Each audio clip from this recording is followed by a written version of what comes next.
Pinuri kamakailan ng Asian Development Bank ang tuloy-tuloy na pagkilos ng pamahalaan bilang tugon sa epekto ng Middle East War. Ayon sa ADB, may tuturing ang Pilipinas bilang isa sa may pinaka-komprehensibong pagtugon sa global economic shocks dulot po ng gyera.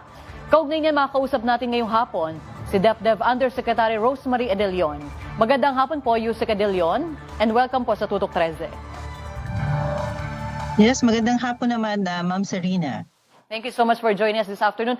Yusek, paano po nakikita ng DepDev na naging papel ng Pilipinas bilang regional leader sa pagtugon sa epekto ng Middle East crisis, lalo na sa usapin ng OFW protection at economic preparedness? Yes, actually talagang kinikilala ang Pilipinas sa kung paano natin pangalagaan ang ating OFW, not just during this crisis, pero yung mga nakaraan din, especially now that we have yung Department of Migrant Workers na talagang meron na silang nakalatag na na plano na in case merong ganitong nangyari, meron kagad kagad aksyon, may budget kaagad para doon, no? Para kumbaga ito yung tinatawag natin na playbook para pag may naging trigger, kagad i-implement lang kagad 'yon. And so this is actually yun nga na-recognize tayo ng ADB, pero meron din ako mga nakausap na mga taga-ibang bansa na meron din sila mga overseas workers, and sabi nila they are really looking closely at the example of the Philippines kung paano natin 'to ginagawa. Iyon. Ngayon po nagpapatuloy pa rin po ang tensyon sa Middle East. Gaano po kahanda ang Pilipinas sa posibleng mas malaking epekto nito sa supply chain, remittances at energy security, Yusek? Yeah, ang ating Department of Energy naggawa na rin sila ng plano para sa ating energy security to make sure na magtutuloy-tuloy naman yung ating yung supply natin ng energy. As you know, marami na rin tayong mga nakalatag na naka-install na ng mga renewable energy projects.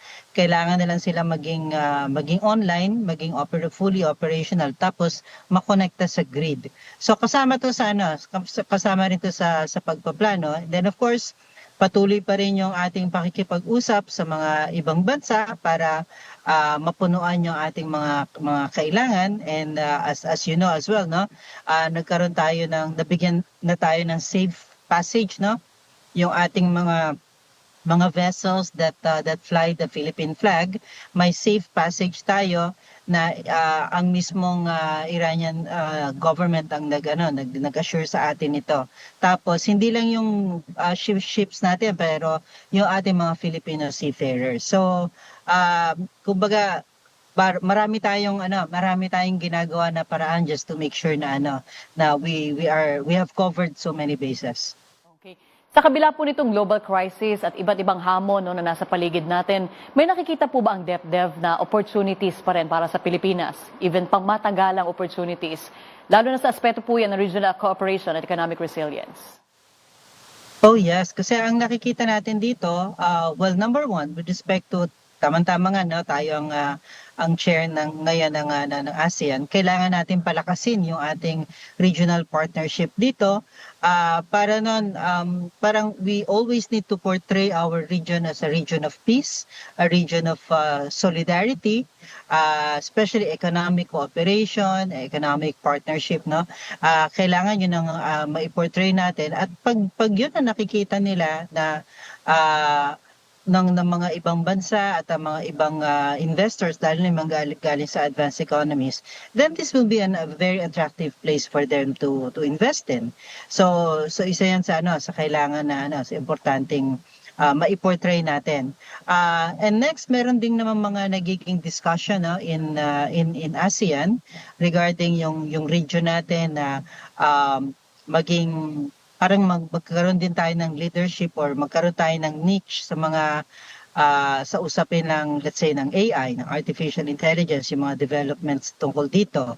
Tapos sa space din ng renewable energy, kasi again dito sa lugar natin sa ASEAN, tayo ang may maraming pwedeng pagkuhanan ng mga renewable sources of energy. So ito yung mga nagiging diskusyonan ngayon. Syempre kasama na rin dyan yung making sure na yung pwede tayong magkakatulong-tulungan ba tayo pag nagkaroon ng pangangailangan yung isang bansa, meron tayong yung tawag natin na food buffer stock. Ayan. Tapos ngayon, ang isang pinag-uusapan naman is an energy buffer stock. Pero syempre, nasa ano pa rin daw, nasa mga discussion tables pala.